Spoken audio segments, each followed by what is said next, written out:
మిరియం Srinivasulu 139 BC కులాల JAC రాష్ట్ర chairman.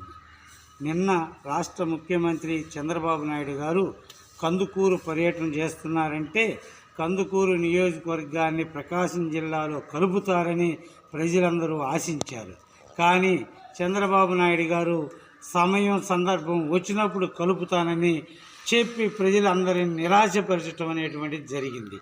ఆనాడు ఎన్నికల వాగ్దానంలో నేను అధికారంలోకి వచ్చిన 100 రోజులలో కందుకూరు నియోజకవర్గాన్ని ప్రకాశం జిల్లాలో కలుపుతానన్నప్పుడు ఆ రోజు చెప్పచ్చు కదా, సమయ సందర్భాన్ని బట్టి కలుపుతానని.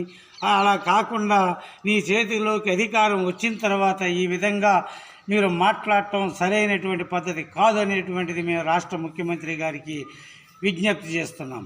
అసలు రహస్యం ఏంటయ్యా అంటే ఈ కందుకూరు నియోజకవర్గం అనేటువంటి దాంట్లో రామాయపట్నం ఓడరేవు అనేటువంటిది నెల్లూరు జిల్లాలో ఉంది కాబట్టి ఆ నెల్లూరు జిల్లాలో ఉన్నటువంటి రెడ్లకి ఎక్కడ కోపం వస్తుందో ఈ కందుకూరు నియోజకవర్గాన్ని మళ్ళీ ప్రకాశం జిల్లాలో కలిపితే అనేటువంటి ఉద్దేశంతో భయపడి నెల్లూరు ఎమ్మెల్యేలకి అక్కడ ఉన్నటువంటి రెడ్డి ఎమ్మెల్యేలకి కేవలం భయపడి మాత్రమే చంద్రబాబు నాయుడు గారు ప్రకటన చేయకుండా ప్రజలను నిరాశపరిచారు నిన్న. ఇది చాలా అన్యాయమైనటువంటిది. మీరిచ్చిన మాట నిలబెట్టుకోకుండా సమయం సందర్భం వచ్చినప్పుడంటే దీనికి ఏమన్నా వందల వేల లక్షల కోట్లు ఖర్చు అవుతుందని మేము ప్రశ్నిస్తున్నాం.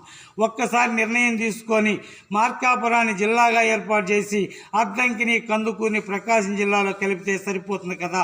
మేము ఆధార్ కార్డులు మార్చుకోవాలా, ఇంకా రకరకాలైనటువంటి ఇబ్బందుల్లో పడుతున్నాము. కాబట్టి ముఖ్యమంత్రి గారు నిన్న ప్రకటించిన నిర్ణయాన్ని ఉపసంహరించుకొని మళ్ళీ కందుకూరు నియోజకవర్గాన్ని వెంటనే ప్రకాశం జిల్లాలో కలిపే విధంగా ప్రక్రియ మొదలుపెట్టాలని మేము విజ్ఞప్తి చేస్తున్నాం. ముఖ్యంగా ఈ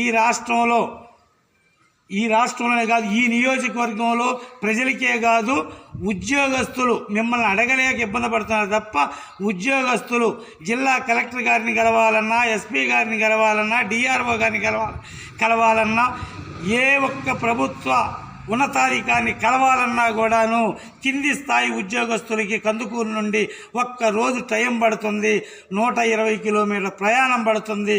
కాబట్టి వెంటనే ప్రభుత్వము కందుకూరు నియోజకవర్గాన్ని ప్రకాశం జిల్లాలో కలిపి ఏర్పాట్లు చేయాలని రాష్ట్ర ముఖ్యమంత్రి గారికి మరీ విజ్ఞప్తి చేస్తున్నాం.